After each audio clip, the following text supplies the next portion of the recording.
My name is Kyle Nappi. I'm 17 years old. I live in Ostrander, Ohio. And I've had a big interest in World War II and World War II veterans for probably a long time right now.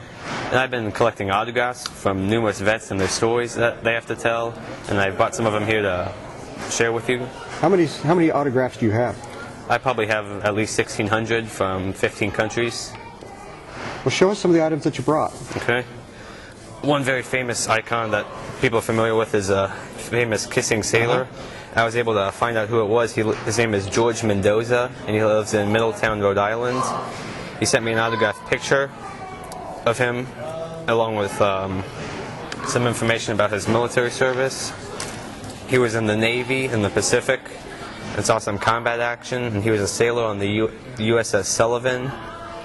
And the photographer who took the picture, he died back in the 1990s, and there's been no official confirmation of who the sailor was in the picture, and it's most likely that he is because of the evidence, but Life magazine doesn't want to release that because there's no official way of knowing that.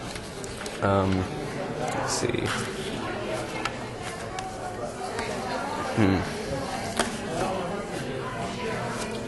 This man right here, his name is Ernst Barkman, and he was a Panzer tank commander during World War II. So this is a German. This is a German. He lives in Germany today in Kistorf. And this basically says, "Hello, Kyle Nappi. Thank you very much for your letter to Mr. Barkman. He has enclosed some autographed pictures and signatures. Thank you very much for your interest in Herr Barkman. Here's an autographed picture he sent me. There. Another one with him in his tank. So you've got signatures from autographs from people from all over. Correct. But the majority are probably American. Yes. GIs, soldiers. Mostly in the European combat theater.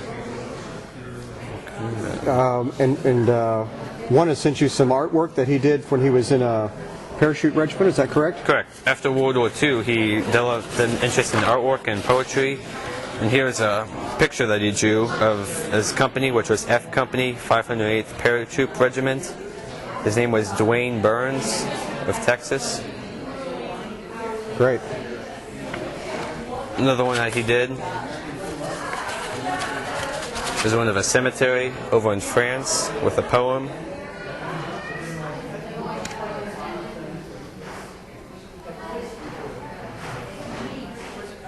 Have you met many of these men face to face? In the beginning, I met most of them face to face because I would go up and personally interview them. But then over time, I began to write to them internationally to try and gain more stories. So most of them I haven't met, but most that I have met are in the Ohio area. How'd you get started on this? Well, when Pearl Harbor was first released in 2001, it was a 60th anniversary. So I decided to watch that, and I thought it was pretty interesting of the war. So then I began researching World War II, looking up information about it. Then my mom, she told me that she went to work with someone who was a POW in World War II. So I decided to see if I could get information from him. And ever since then, it's kind of snowballed a bit. That's great. That's great. Are you interested in a military career? Either military career or researching it as like professor or such. Very good. Well, Kyle, thank you for bringing this in. Yes, thank you very much for your time.